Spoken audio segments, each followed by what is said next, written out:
Today we're going to be looking at informal fallacies of presumption. There are several of these fallacies that we run across all the time when we are engaging in discussions, arguments, or evaluating ideas. The first one we're going to look at is called inappropriate appeal to authority. This is very common, sadly, when people want to make a point and they lack support for their idea, so they find support in some kind of authority that really isn't an authority on the field. Someone may say, well, Harvard PhD so-and-so says that smoking Camel's cigarettes is good for you. The question we need to ask is, well, what's his PhD in? For all we know, he may have a PhD in creative writing, which has absolutely nothing to do with the benefits or the harmfulness of smoking Camel cigarettes. Appealing to authority works when the authorities are authorities in the right field, in the proper field. And this fallacy commits the fallacy of resorting to authorities that are not experts in the field just to impress with the fact that they are a PhD or an expert from such and such a university. The second type is appeal to ignorance. This is the type of argument that says that something is not true because we have no evidence or we haven't been able to prove it. Or that something exists because you cannot prove otherwise.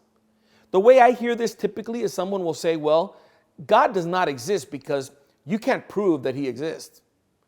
Well, the fact that we know or do not know that he exists has no bearing on whether he exists or not.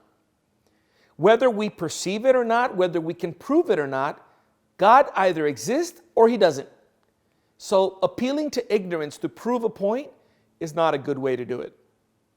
Another type of fallacy in this same category is false alternatives, also known as bifurcation. This type of fallacy is the fallacy where you have two alternatives that are presented as the only possible alternatives. We've also referred to this as a false dichotomy. When someone says, well, you either are in science or you are a person of faith. You either believe in science or you believe in religion. Well, that's a false dichotomy, a false alternative, because those are not the only two options. It doesn't have to be an either or. It could be a both and. And there could be other things I could believe that either supplement or are contrary to these ideas. So be careful with that. Then there's the fallacy of question. These are the loaded questions or the trap questions. These are questions that are not really appropriate questions, because they cannot really be answered. They're trick questions, if you want to think of it this way. What if I asked you the following question? Have you stopped beating up your mother yet? Well, how do you respond to that? If you say yes, that means you used to beat up your mother and now you don't. And if you say no, that means you continue to beat your mother. Well, what if you've never beaten your mother? That's not even an option. The way the question is set up, it's set up to trap you. Be careful with those kind of fallacies. Then you have questionable cause, another type of fallacy in this category, where we attribute a cause to an effect, but the relationship is not that clear. We're kind of stretching it. It's kind of saying that something must have been caused by this, but we're not really sure that that was the cause. There isn't a clear cause and effect connection. Then you have the post hoc fallacy. The post hoc fallacy is basically assuming that something is the cause of an effect because it immediately preceded the effect. Now, just because something precedes something else doesn't mean that it caused it. Let me give you an example.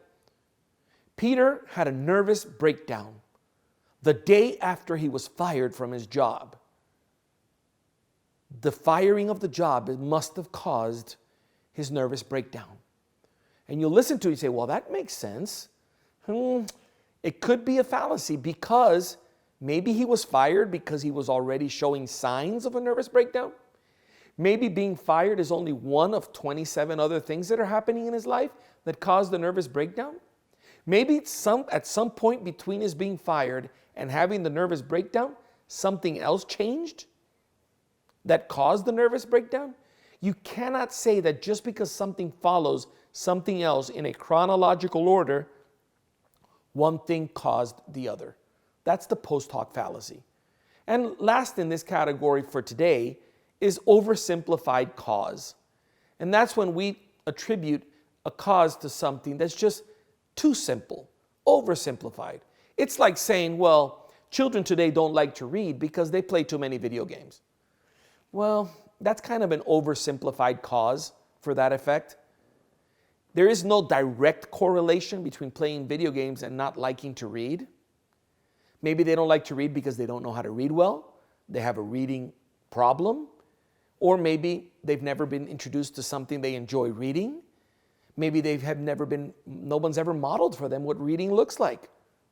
So you cannot necessarily say that that's the case. It's too simplistic of an answer.